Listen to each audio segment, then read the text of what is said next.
Welcome back to IGN Live from Gamescom here in Germany. It's time to check in with Far Cry 4. Yeah. Alex here is going to give us an update.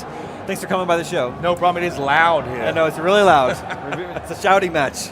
At E3, you guys showed weaponized pachyderms. Yeah. How are you going to top that? Because that was so good. Yeah, we thought this time we'd come back with some of the sort of breadth of the game. We wanted to show a lot of variety. We wanted to show the true sort of scope and scale of the game. So we brought a mission set in the Himalayas, where we wanted to show sort of snow, some extreme conditions, extreme wingsuiting, and more of the stealth gameplay that we've added here.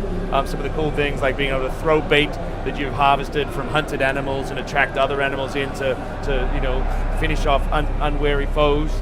We also brought in Shangri-La. So Shangri-La is kind of a chance for the player to live the myths and legends of the fictional country of Karat that we built. Nice. So it looks like we'll be visiting some places that are very, very different than Far Cry 3. Yeah, we wanted to really push the limits of the system, especially as we're coming to next-gen consoles. So you come all the way up to the tops of the Himalayas. You get pulled up there. Obviously, we've worked a lot on the AI. We've worked a lot on why these guys are there. These are Pagan Min's forces hunting for the lost treasures of Shangri-La in the hopes of getting there. So it's kind of got a little Indiana Jones vibe going on. Nice. So these are the temples where they have sort of set up their base. Is that right? Yeah. So we wanted to sort of tie everything together and not have any sort of loose ends lying around. So basically, one of Pagan Min's lieutenants, Yuma, is up here hunting for relics to get into Shangri-La. But of course, this is a fantasy place, a fictional place, and the player will eventually get there sort of by discovering certain items and meditating on them, maybe indulging a little wacky tobacco, and then getting in there. But the characters in the game will never find it. What sort of animals are we going to be running into here? We're seeing yaks. Yeah, it's interesting Snow because leopards. it's interesting because one of the things we wanted to do was provide contrast to the main game. Yeah. So when you're up in the Himalayas, you obviously have a lot less flora and fauna. So the usual tools that you'd use in the main game are not as useful. So you need to be stealthier. You need to change your tactics. But new abilities here like throwing knives that you can grab. Yep. The auto crossbow here, which is a great stealth weapon. Takedowns are still great. So we just wanted to sort of push the player into different types of gameplay as we move around the game. So you can see here too, like one of the core principles of any Far Cry game is that you can play the way you want to play. Sure. So here, you saw them using stealthier weapons. Here, the guys come up to the top with sticky bombs, a shotgun. You can attack even these sort of more structured missions any way you want, the same way you can in the open world. So. Oh yeah, the wingsuits. The wingsuits. Yeah, no, it's a cool Always tool. a good time. Yeah, and a chance of getting up to the sort of the peaks of these mountains is also a chance to do sort of more structured extreme wingsuiting. So you can use the wingsuit once you've got it at any point in the game. You can sort of climb up a hill and wingsuit off just because you wanted to, or to escape guys pursuing you in an outpost. But in the Himalayas, we've had a chance to really push it and have these sort of structured moments of cutting through ravines and sort of navigating really, really difficult wingsuiting environments. So how much time will we be spending in the Himalayas? Like how much of the game is set here? Yeah, not a huge amount. Okay. There's probably sort of 5 or 6 key moments when you need to get up here. Okay. So it's not mostly for us. It's contrast and a bit of a palette cleanser. Sure. You get up here and the color palette's different. It's it's extreme. It's very bleak, and then you get the nice feeling of arriving there, and also the nice moment of getting back. Our game is usually really, really colorful, really green, really vibrant. And after you've spent, 20, 30 minutes up here, it's kind of a relief to get back. Yeah.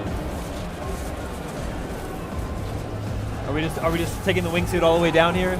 Yeah, this is the end of this particular mission we're showing on the floor at Gamescom, of just needing to wingsuit your way out of the encounter and get back here to the main world of Karat. Very pretty.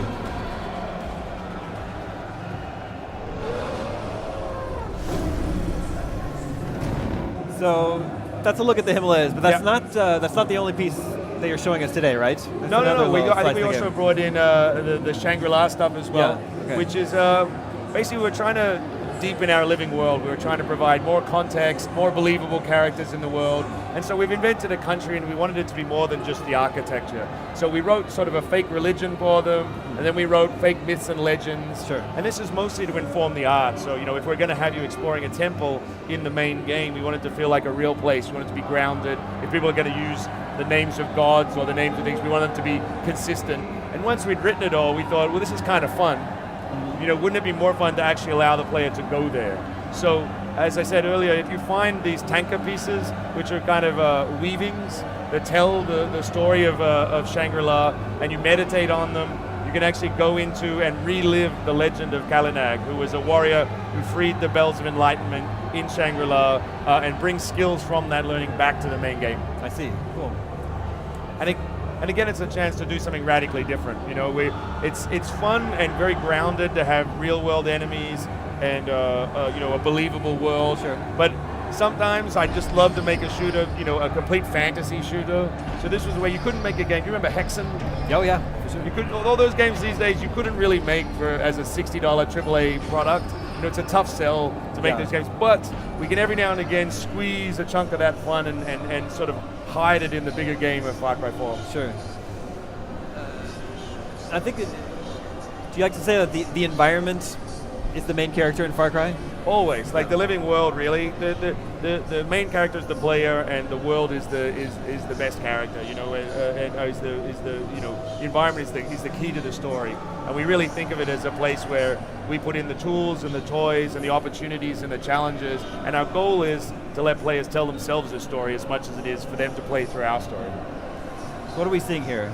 So you're seeing some of these, as you explore Shangri-La, you'll find, and there's a narrator setting the scene for you.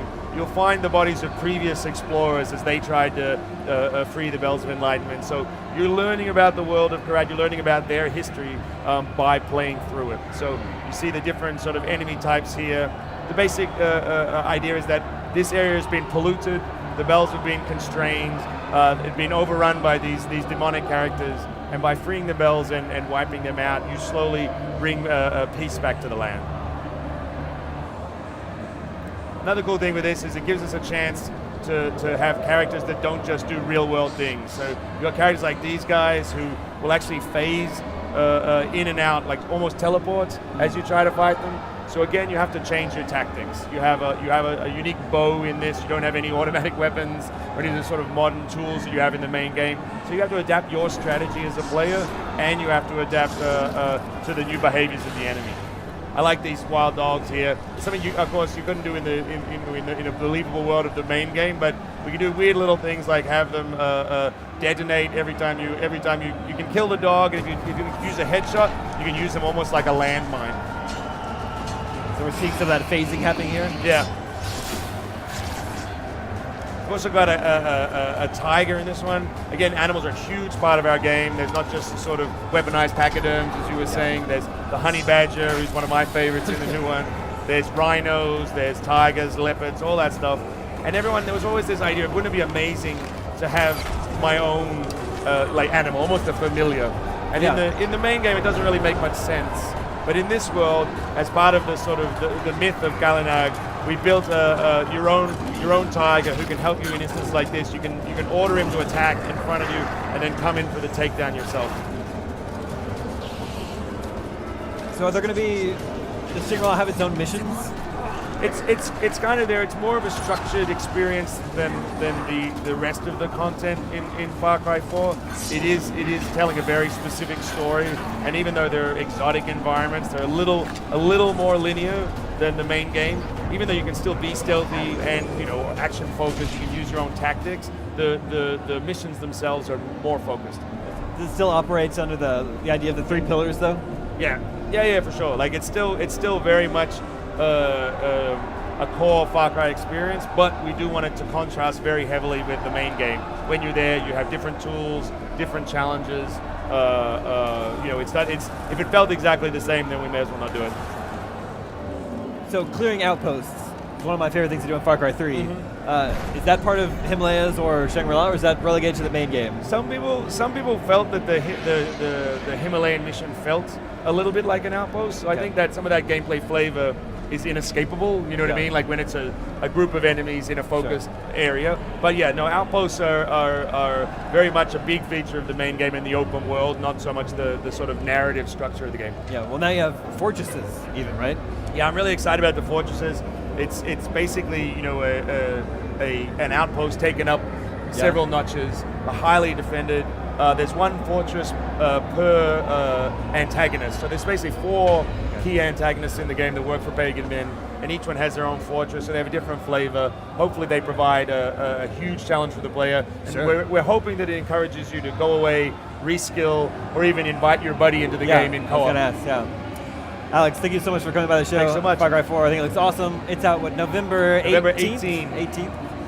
Not long. I think a good pre-order bonus would have been if it came with like a cryo chamber, so then I could just go to sleep and wait just for the wake game up to and come out. it's there. Yeah, good. Thanks again. The game looks awesome. Cheers, Really buddy. good. Stay tuned. We'll be back right after these messages with more IGN Live from Gamescom, brought to you by Dead Island 2.